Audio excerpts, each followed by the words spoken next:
નમસ્કાર દર્શક મિત્રો, @ગુજરાતમાં આપનું સ્વાગત છે।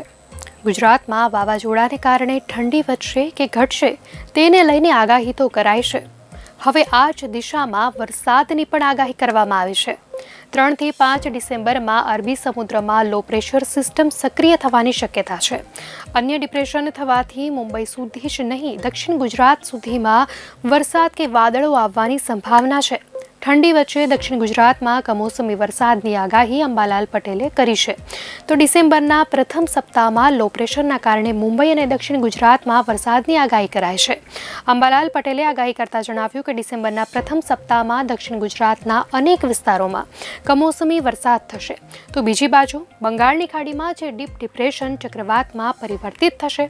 આ તોફાનની અસર તમિલનાડુ, પોંડિચેરી અને ચેન્નઈના ભાગોમાં 29 નવેમ્બરથી 2 ડિસેમ્બર સુધી થવાની સંભાવના છે। તો ગુજરાતની વાત કરવામાં આવે તો રાજ્ય હવામાન ખાતાએ મંગળવારે જણાવ્યું હતું કે આગામી 3 દિવસ અમદાવાદમાં તાપમાનમાં 1 ડિગ્રીનો ફેરફાર થઈ શકે છે। આગામી 3 દિવસ બાદ તાપમાનમાં ઘટાડો થતાં ઠંડી વધશે। તો વેસ્ટર્ન ડિસ્ટર્બન્સના લીધે 1 થી 2 ડિગ્રી તાપમાનમાં ઘટાડો નોંધાઈ શકે છે। હાલ પૂર્વીય પવનો ફૂંકાતા હવામાનમાં વધુ ફેરફાર થવાની શક્યતા નહીવત છે। તો હવામાન નિષ્ણાંત અંબાલાલ પટેલે આગાહી કરતા જણાવ્યું કે રાજ્યમાં ઠંડીનું જોર વધશે। 28 નવેમ્બર સુધીમાં વેસ્ટર્ન ડિસ્ટર્બન્સ આવતા ઠંડીનું જોર વધશે। 2 ડિસેમ્બરથી બંગાળની ખાડીમાં વધુ એક ચક્રવાત થશે। તો 15 થી 17 ડિસેમ્બરમાં ગુજરાતમાં વાદળવાયુ આવવાની શક્યતા સેવાય છે। 22 ડિસેમ્બરથી ભારતના ઉત્તરીય પર્વત પ્રદેશોમાં હિમવર્ષા થશે। તો 28 ડિસેમ્બરથી ગુજરાતમાં હાડ થીજવતી ઠંડી પડશે।